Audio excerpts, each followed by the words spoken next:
Hello. Today I'm going to be telling you about the second paper, our Worldview paper for Humanities 115. So if you haven't, um, if you don't have that handy, whether printed out or on your device, then pause me, go do that, and come back. Okay. So your worldview essay is more than just your thoughts about how we form or use worldviews. It's also how yours came to be. Okay, so this is more of a narrative, um, a story about how you got to be the person you are today. And we're going to look at it in a few different ways. What makes an action or an attitude right or wrong in the first place? How do you know that? How do you decide whether a particular action is good or evil? All these questions are part of your worldview. And as are your answers to those questions. Okay. Think about your journey. Treat this as a narrative. A narrative is a story, the whole once upon a time, and then the end. Okay, or the present. Tell the story of your ethical formation, also known as your worldview. Show us your mentors, your experiences, your successes, your disappointments, and at least one example of how you use it in your current day to day life. We're going to do this in 4 parts, just like the first paper. A little bit different from the first paper. The first part is the questionnaire. I found teaching this paper a few times that a lot of students needed some prompting. What do I talk about? How do I do this? And so I created the questionnaire, and you can mark the proper numbers to fit your own experience and beliefs, and then write a few sentences in the reflection sections. Most folks can take that reflection and kind of expand upon it for the paper. So it's a good base to get things started. This is going to help you understand the scope of the assignment and some of the things you should talk about in your paper. Then, of course, we'll have the JAG-Write draft. You're going to send your first draft of the essay, at least 2 pages, to the JAG-Write tutor. Once you have your feedback, write a reflection to explain what improvements and changes you'll make. Again, I'll have a list of questions for you to answer in your reflection. And then after that, you send it to me, well, post on Blackboard for the rough draft, more or less complete, as complete as possible kind of thing, of your worldview paper that allows for instructor comments and revision. Follow the grading criteria and your tutor's feedback when producing that draft. You'll get my feedback, and then you can polish and revise the paper and then turn in the final draft. Okay?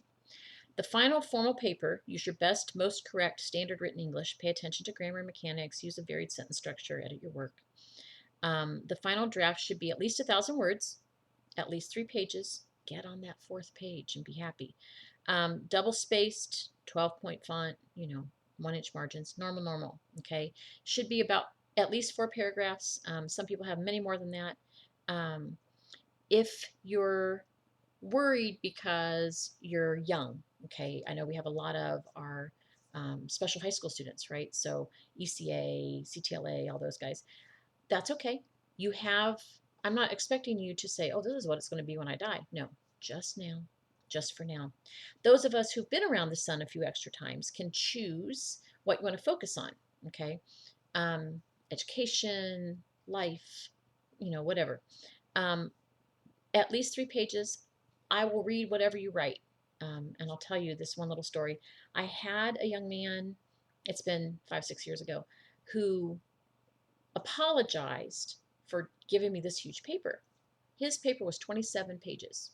Okay, I don't expect you to write 27 pages. That's not a challenge. But he had grown up in the foster system, and nobody ever asked him how he got to be who he was. And so it was horror stories and successes, but he needed to write that much just to get it all out. And that's fine. Okay? Whatever you are comfortable with, explaining, um, please know that I will never discuss like I asked the kid if I can I use you as an example of this is a long paper, and he said fine. So I use him, but I will never, you know, share your story with anybody, including my husband. He has some of you for class, so I'm not going down that road.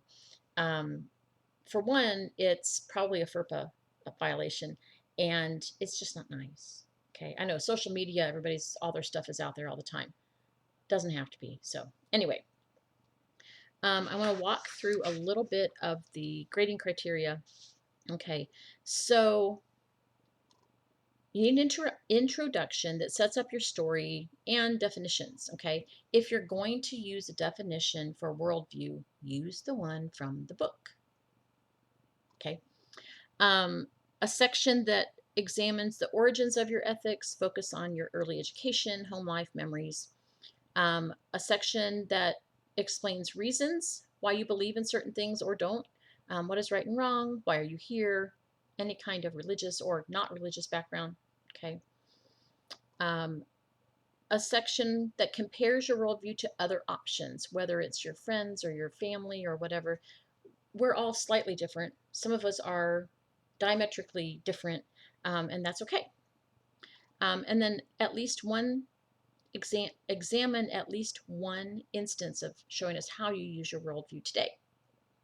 Give us a little conclusion. Okay. Again, make sure you're using coherent and adequate transitions between the sections, a clear sense of organization, and attention to conventions and formatting. Okay, whether you're APA or MLA, either way. Okay. Again, AI level is 0. In my class, your AI level is always going to be 0. I don't care what the computer knows. I want to know what you know.